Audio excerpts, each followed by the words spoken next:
Hello, my babies. How are we? Today's video is about guilt. Let me read it for you. When checking on somebody, first check yourself. Are you doing it because you care, or are you doing it out of guilt? I come from a country that gets bombed a lot.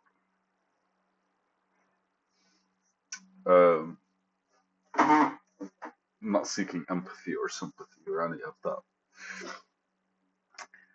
The idea is basically all of this is a dance that we're going through. It's a play, it's a game. But so I have family and I care for them. And there's a thin line between like being a universal being, being a universal being.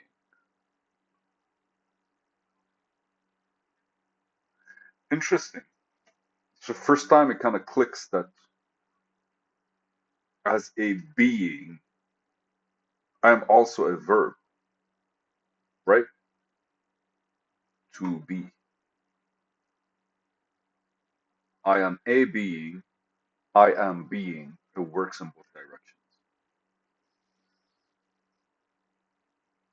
Something's there. I don't know. For the first time, it kind of clicked differently. But anyways, so when checking on somebody, first check yourself. Are you doing it because you care, or are you doing it out of out of guilt, out of sadness, out of loneliness, out of whatever it is? And most of the time, we kind of are trying to fulfill something with ourselves when engaging with people. So I come from a sad country that gets bombed a lot. And what happens is I have a fuck ton of family members. And all of them kind of, no, not all of them actually, like a bit of them kind of start remembering everyone and start messaging everyone, right? And one of the things was, one of the recent things that clicked was genuinely just people calling me so they could feel better. I couldn't I couldn't understand why. It's like, what the hell are you trying to, like, are you calling me because you're worried about me? Because I am where the bombing is? Or are you just calling me because you wanted to vent out your own stress? I don't mind, like, yeah, like, when you care for somebody, you kind of like are there for them, or you want to be there for them any way you can. So I was perfectly cool about being in the city when the city was being bombed. It's not that big of a deal. It really isn't. Other than we're limited to where we can go, and you never know when a bomb could go down. I think it's stupid to just like sit there and wait for something to happen. Well, I have family members that are up in the mountains where there was no bombing that created more stress to me than the ones that basically than the actual like bombing that was happening. And funny, one of them was a phone call where I was like, my aunt called me and I was like trying to talk to her. I was like, okay, like, I'm good, calm down, you're fine. Let me go up to the mountains this weekend and sit with you and I tell you what I'm doing, explain my day, and kind of have this one back and forth between me and you in order for you to kind of like not have to stress and worry about this. And I still remember that day. I think that was the day I kind of give up on family. I went there and the road I took got bombed actually. So I remember I was in the village, I was eating, and then a bombing hit, and I was like, shit, I just came from there. But anyway, so I entered the house where basically where my grandmother used to live, God rest her soul. And like she was there, other people in the family were there. I just like walked in and I was like, hey, how are you guys? And everyone was like, eh. Like we acknowledge that you came, but we don't really give a fuck. Everyone's kind of like on their phone and doing their thing. And I was like, oh, okay, shit. I thought I was actually coming to see them and talk to them. I put a lot more importance on myself. Because I was like, oh fuck, they're worried about me. Yes, I'm gonna go and make sure it's cool, we're good, so they don't have to worry. I don't know if it's a naive approach or if it's me as well, like looking forward for that kind of like caring and love, right? And it's just selfless kind of love. Where it's like, oh shit, man, you're worried about me. I fucking love you. Give me a hug. Like, you don't have to worry about me. I'm handling things this way. Where communication kind of like creates. I remember going there and for an hour and a half, 2 hours, just like sitting there going like, oh, why the fuck did I come up? Why did I technically risk my life, right? To drive all the way to through areas that have the potential to be bombed when I was perfectly safe in my house. And ultimately, to be completely rejected or neglected, just completely, like, they would not speak to me about anything. It's like, so, what are you guys up to? Like, no, how's work? What are we eating? When are we eating? Do you want help with anything? Nobody just would respond. It was one of those moments where I just felt so small. And I think that's when basically I wrote this note. It's like when you're checking on somebody, check yourself. Are you doing it because you care?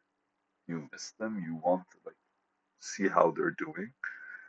Or are you doing this out of guilt, out of sadness, out of loneliness, out of like desperate search for attention? I basically stood up and I left, and everyone was like, "No, where are you going?" I was like, "I'm going back to the city." And they're like, "No, man, where's Jordan?" I was like, "It's fine." This is like nobody is responding to me. I'm just sitting there watching TV. I'd rather sit in my house than do the same thing for them. I remember I didn't eat with them that day because they would never respond. It's like, when is the food gonna get ready? Should I go eat something? Should I get some snacks? Should I do anything? I'm just literally watching you guys panic and get depressed.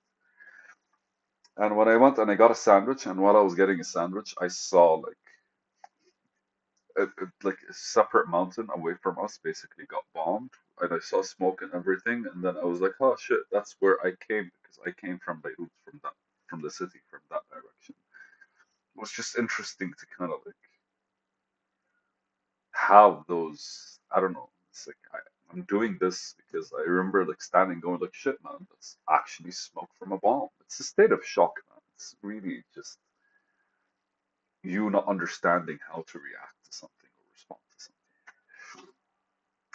But what hurt me the most is I got my hopes up. I thought basically like I was gonna be. I thought I was receiving love.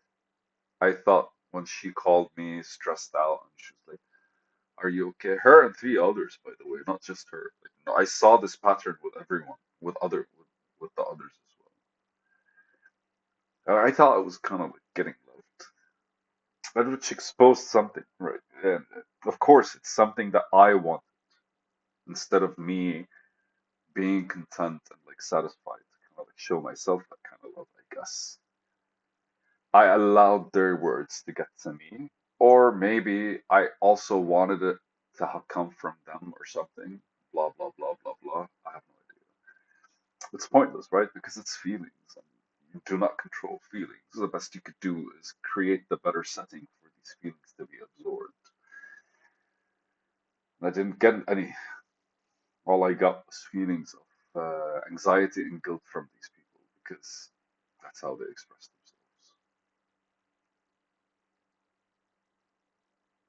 It was definitely like an interesting time, I guess, in my life, or just like an interesting. It's one of those like in programming we call them edge cases, right? Like when you're doing something, and this is how normally it's like this is normal activity. It's like somebody you'd expect somebody to hold a bottle like this, but every once in a while somebody would hold it like this. It's an edge case.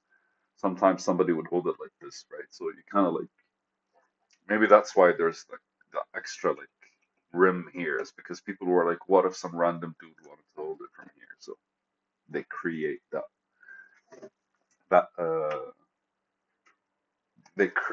they end up with the design for the use case. So I guess that's just like me discovering edge cases of how I could be disappointed, or edge cases of my own basically like needs and interests regarding like love and that cute stuff.